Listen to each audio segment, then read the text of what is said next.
Hey, Texas Values supporters. This is your Texas Values policy team for a Friday update of the latest happenings in the Texas legislature. Welcome back once again. I'm Jonathan Covey, the Director of Policy. With me, Mary Elizabeth Castle, our Director of Government Relations, and Megan Benton, our Strategic Policy Associate. First full-time session that she's been in with us, and lots of things happening this past week in the Texas legislature. One of the big things is, and you may even know about this, is that today, March 14th, is the bill filing deadline. That means that all the bills, House bills, Senate bills, everything that has to be filed has to be done by the end of the day today, and so it is. Of course, a crazy day in the Texas legislature. A lot of people trying to get last minute bills filed. Our team even doing that a little bit, although we were mostly done. But yeah, just a lot of people, a lot of things happening, and you see a lot of offices just putting up signs, basically saying, "Hey, we are done. No more bills. The bills have been filed. If you haven't got it in by today, then it's we're just not going to file any more bills." So obviously, every time this day rolls around, it's just a very busy time, and senators and representatives are just going through trying to make last minute decisions. So here we are, the very last day. This is the 60th day of session. Can you believe that? It's really incredible that we're already there. But we're at bill filing deadline, and then, as you know, after the 60th day of session, many of the bills that have been heard in committee now and have gone to the floor, both in the House I'm sorry, in the Senate, and the committees that were heard in the House, they can actually start moving to the other chamber now. So what we'll see is we'll see a lot of bills that have made it to the Senate floor, and of course, the Senate moving a little bit faster than the House right now, but a lot of bills having made it out of committee in the Senate, made it to the Senate floor, and they will be voted out of the Senate next week. And so we've already heard that it's very likely there will be a number of bills that are priorities for Texas Values that will be voted out, including SB 10, which is the bill by Senator Phil King on the Ten Commandments, putting Ten Commandments in classrooms. Of course, we know the Ten Commandments are the source of all moral law, an incredible historical document that deserves to be revered in our classrooms. Also, SB 11, which is the Coach Kennedy bill. This is the praying coach out on the football field. This is codifying a Supreme Court decision from 2022, which says that school district employees have the ability to have a private religious observance to be able to pray during their time when they work for the school district. So this is a very important religious freedom bill. And then finally, SB 13 should be coming out of the Senate this next week as well.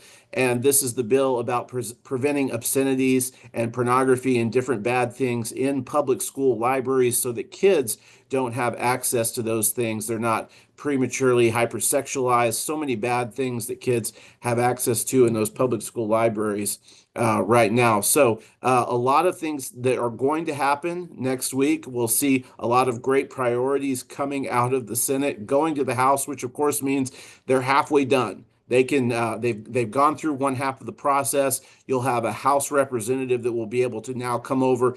All of these bills that we've talked about, they have House versions as well, and those House members will be able to grab those bills and take them and start moving them through the process in the House. It's a really great benefit to be this far along in session for some of those bills. So we're really excited about our priorities moving. And then finally, just a little report from yours truly. So we testified, and your Texas Values team testified on a number of bills this past week, and one of them on Monday was a bill that I testified on about school board transparency. And of course, this is a bill that where you talk about the legislature, and you talk about all the tools you have in the legislature to see, well, who voted for what bills are there. You can go back and take a look at the House Journal and find out what was said in many cases for these arguments. All of these things are not so available, not so readily available with school boards and school districts. It's a lot harder to figure out who voted for what in a school board meeting. Oftentimes they don't post their meeting minutes within weeks of the meeting. You often have another meeting before the minutes are posted from the last one, and you sometimes you have to file Public Information Act requests in order to find out who voted for what. So this is a transparency bill that says that school districts, they have to post this all online. They have to include those votes in their meetings so that we know and we can keep up with what's going on with our local elected officials, those members that are on our school boards and represent what our kids do in public schools every single day of the week. So this was a great bill, SB 412, that I got to testify on, and I'm looking forward to getting to testify on many more great bills as well. And speaking of that, Mary Elizabeth got to testify on a really great bill, and we had some really great movement on a couple of other issues as well. Yeah, absolutely. We actually had some interesting things happen Monday. And so Megan Benton from our team is going to share what she testified on Monday and something that happened right after that. Yeah, so Monday ended up being an interesting day for our policy team. Senate Bill 406 was in the State Affairs Committee, and myself and Mary Elizabeth Castle testified on this really important bill. And so it was about birth certificates, actually. So some people are trying to change their biological sex on their birth certificate. And for obvious reasons, that's not a great idea. And so our policy team stood up and supported the bill that would prohibit this. And afterwards, we were about to leave the Capitol, and I had a pretty interesting experience. And so, as you can imagine, quite a few people came out to testify against this bill. And one was a biological man dressed as a woman who ended up using the women's restroom afterwards. And so I walked in and I immediately noticed a bag on the floor that I was fairly certain belonged to him. And so I exited immediately until there was another person to walk into the restroom with me. And when I got in, sure enough, there was a biological man dressed as a woman in the women's restroom in the Capitol. And so I think this is just a really great reminder that this stuff does happen. And it's just another reason why we need to pass the Women's Privacy Act. Yeah, well, that happened all on a Monday. So a lot that happened on Monday. And we sent out an email about that saying it happened again, and this time to our own member of our staff. Hopefully you saw that video where Megan told her story. You can go watch it on Facebook again if you didn't see it. But that's a lot happening at the Capitol, but even more reason why Megan said we need legislation to protect women in all spaces, not just sports, but restrooms, locker rooms, showers, all private spaces. Even we've seen sororities too, where men are entering those things as well. But very thankful for that bill on driver's license. Actually, fun fact, something that happened today, and you probably saw this too, Megan. AG Paxton actually said in an opinion that Texans can't use court orders to change sex on driver's license or birth certificate. So the bill on Monday was a continuation of some policies that were going on last summer and last fall, where DPS and the Department of State Health Services were making moves to make sure that the sex could not be changed on birth certificates and driver's license. You may remember, though, and this was brought up in the hearing too, that when it came to the state health department, they only removed that opportunity to change. So there's no official policy, which is why we want to make sure SB 406 passes. But that letter from Attorney General Paxton is huge news. So we're excited about today. Well, that's not originally what I was going to lead off in, but like Covey said, we also had some other interesting hearings this week too. On Tuesday, we followed up testifying on the parent empowerment hearing, also known as the school choice hearing on HB3 in public education. Very long hearing. I testified at 12:30 on Wednesday morning, even though I was there at 7:30 on Tuesday morning to testify.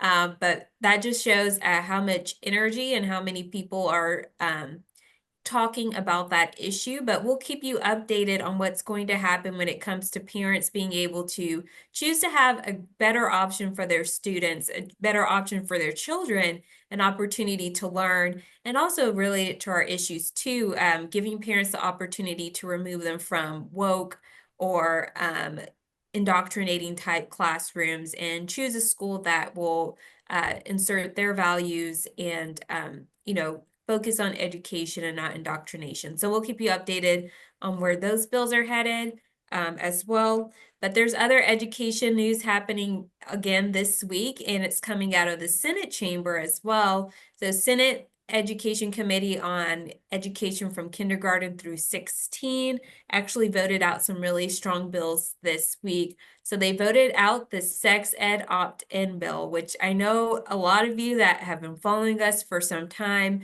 you have come and testified that this has been changed, that this would be changed in our law, where sex ed would be something that the school asks the parent permission from, instead of the other way around, where a parent has to find the slip and then say that they don't want their child to receive sex ed. And we know a number of issues can happen with that. So we know that we finally got this in 2021 in law. It was sunset, unfortunately, so we want to make it permanent.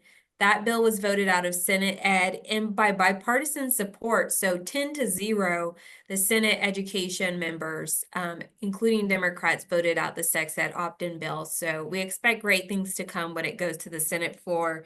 They also voted out a bill on a parental rights handbook. Megan actually testified on this bill. This will be a handbook that details and gives parents information about all of the different places in the Texas Education Code where they have certain rights or privileges or certain things they should know about. So whether it's a grievance process, whether it's wanting to opt their child out of a particular subject, whether it's sex ed, a lot of these things are in different chapters in the education code.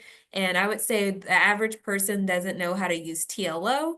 So it's just easier if you give a parent a handbook to let them know that, hey, they have these certain rights, which I think is just fair.